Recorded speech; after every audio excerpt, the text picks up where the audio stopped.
All right, so we're live on YouTube, we're live on Instagram, and we are live on Facebook. So what I'm going to do in this live stream is I'm going to share with you guys exactly real numbers. Basically, one of my students sent over a deal, and they do not know if it's a deal or not a deal. And I think a lot of you are stuck in these positions as well. Some of you, not all of you, but a lot of you, when you look at a deal, you don't know what's a deal, what's not a deal. So you can't pull the trigger fast enough. So I'm going to share with you exactly how I look at this deals, how I can analyze the deal, typically under I would say 5 minutes. I'm going to show you how to do it. Okay, it's going to be faster than that, but I'm going to show you how to analyze, look at a deal, and know if it's a deal or not a deal, or what you should offer to the seller, and then being able to put that property in a contract.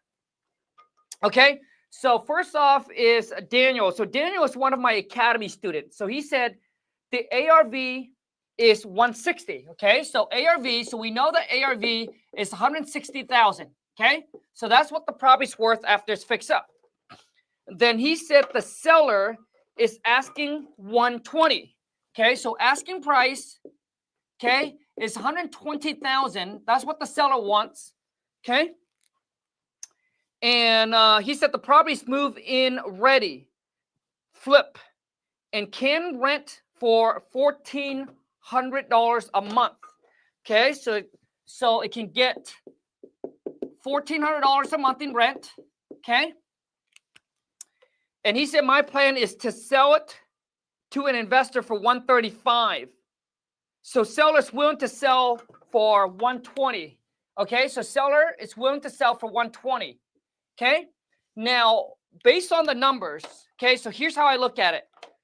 So Daniel, his goal is to lock it up on a contract for $120 and then sell it over to an investor for $135. Okay, $135,000. So he's planning to make about $15,000 on this deal. Okay, now let me break down the number for you guys. Okay, so here's the numbers. So the ARV is 160.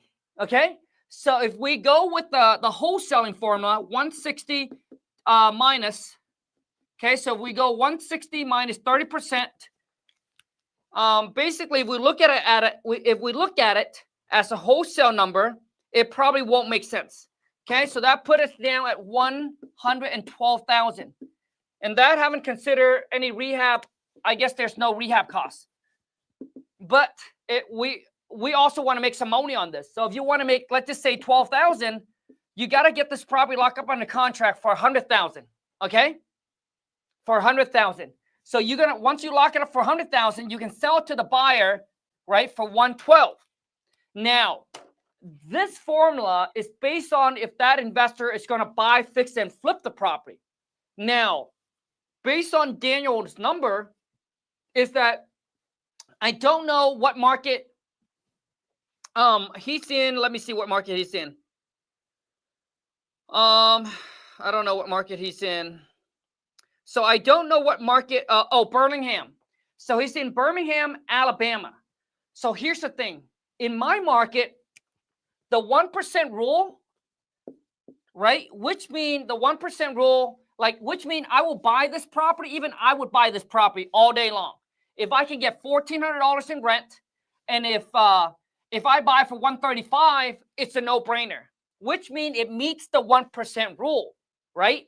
So for those of you who don't know what a 1% rule is, it means if you were to buy, okay, so if you were to buy this property for $140,000 and it gets $1,400 in rent, that is the 1% rule. Okay, 1% for whatever it is that you're buying for. So if it can rent for that, it means that I should be able to cash flow on this property $250 a month. Like I should be able to cash flow, right? So which means if you follow the 1% rule, these number works perfectly. Now, I don't know what market I don't know the rental market in Birmingham, Alabama. Like, for example, if you're in like Columbus, Ohio, right? If you're in a very cheap market, those places, they don't even buy at a 1% rule. Like 1% rule is not good enough for them, right? The spread is not good. So they need like a 2% rule, which means, dude, if they're going to buy for 240, if they're going to buy for 100,000, they better get $2,000 in rent, right? So those market has slow appreciation, but high cash flow, right? So if you buy in those market, you just know that it won't appreciate as fast as if you were going to buy in Seattle or California, right? Some other market that appreciate really fast, like Seattle, appreciate really fast, right? But you're not going to get any cash flow, right? Your cash flow do get squeezed.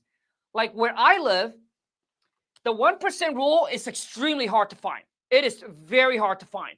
Like, you know, most house here, if it goes for 400,000, I'm not going to be able to get 4,000 bucks in rent, right? I'm not going to be able to get $4,000 in rent. That's why where I live, we're more focused on like multifamily. If you're going to buy rental property and have it make sense, you're probably looking at like a duplex, a triplex, or a fourplex, right? It's the only way to make the number make sense, or you have to be able to find a killer deal that the seller's, you know, willing to sell to close to nothing, right? So based on this number, I told Daniel to lock it up. So if he lock it up just like he said, if he lock it up for 120, he sell for 135. So the person that's going to buy this deal is not the person who's going to buy, fix, and flip it. So when I look at this deal, right, based on the number, you cannot lock it up for under contract for 120, try to sell for 135. The investor who's going to buy, fix, and flip it, they're going to, if they come in and buy for 135, there's no room for them. There's no margin for them to make any money. So on a flip deal, this number makes no sense. And let me do the math for you. So let me work it backwards so you understand, okay? So now you got to put yourself in the positions of a flipper, the person who's going to buy, fix, and flip this property. So you need to understand, and you need to understand why the numbers doesn't work. So let me show you, okay? So for those of you who don't know, I've been in the real estate game for 15 years. When I started my real estate career, I buy and fix property, right? I was on the other side. I wasn't a wholesaler. I wasn't wholesaling. I was the guy who buy, fix, and flip. I was the guy who reached out to other wholesaler. So they sent me deal so I can buy them, okay? But I also learned how to find my own deal as well. So I'm not depending on other wholesaler to bring me deal. I'm actually out there finding my own deals, okay? So if we look at it, if you were to fix and flip it, here's why the numbers doesn't make sense. So if the ARV is 160,000, okay? So you're going to buy for 135, okay? If you're going to buy for 135, you're going to resell for 160, okay? Now, first off, you need to understand that when you buy the property, most of the time, buyer pay all the closing costs, right? All the buyers and the seller closing costs. Typically, that is about 3%. 3% of the purchase price, okay? Now, a lot of you, if you're new into the game, me doing all these numbers might blow you away, which means you're like, oh my God, Kong, I don't even know what you're talking about. But hang tight. Okay, so the ARV is after repair value, which means this is what you can sell the property for based on other sold property in that local market, okay? In that area. So if we buy for 135, so if I were the guy who buy, fix, and flip it, if I'm going to buy for 135, I'll take 135 plus 3%, which means I'm all out of pocket. By the time everything's said and done, I'm at 140,000 out of pocket, right? So Daniel, if he's going to sell me this deal, Daniel makes his 15,000, right? He gets his 15,000 because he got under contract for 120, and he's going to sell it to me for 135. Does that make sense now? So if I were the guy who's going to buy, fix, and flip it, I'll pay for all the seller closing costs. That's going to be about 3%. So which means I'm all in at 140. Now, I got to turn around and flip the property, which means I got to go and list this property with a real estate agent. So which means I'm going to list it for 160. So now you need to understand that if you're going to sell it, now you end up with a whole new set of closing costs. So when a buyer comes in, and even if I sell for 160, okay, now I got real estate commissions, I got closing costs I have to pay. And it's about 8 to 10%, but I usually use 10% to be conservative. So if I go 160 minus 10%, 160 minus 10%, which is, that's including the real estate commission, the closing costs, and all of that. So if I were to sell for 160, I'm at 144,000. So best case, I walk away with 4,000. And I can tell you right now, most real estate house flipper, they're not looking to risk 140,000, okay, just to make 4,000. If anything goes wrong, dude, you'll be in the negative. So this is why a house flipper will not buy this deal, but a landlord would buy this deal. See, you need to understand, because a lot of times, a lot of you, what you're doing is that when you're new into the game, you go through the numbers and you'll be like, pass. You're going to pass on this deal, right? You're going to pass on it because the numbers does not make sense for a house flipper. But now you need to think that this could make sense for someone who actually want to buy and keep it as a long-term rental. So which means I told Daniel to lock this deal up on the contract. So I told him to lock it up at 120, send it out for 135, because our goal is to find someone who's going to buy it and rent it out. Okay? So now it makes sense. Make sense? Does that make sense? Could you guys let me know if that makes sense? Okay?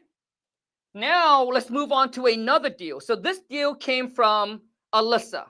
Okay? Alyssa is another Academy student of mine. You see, a lot of you, dude, you might have a deal right in front of you, but you don't know what's the deal because you don't know what to look for. You don't know what's the deal, what's not a deal, and you're afraid or you're scared to actually, put on the contract because you're like, oh my gosh, maybe my math is wrong. Maybe I'm not doing something right? Because you're new into the game, you might not know, okay? And that's why having a mentor, can look over your numbers and tell you, hey, pull the trigger on it. Okay? Oh, man. Okay. So I got to leave, man. I can't even finish this. I'm going to try to finish this really quick. I just got a text message. I got to go. So I can't even finish it. I got to go.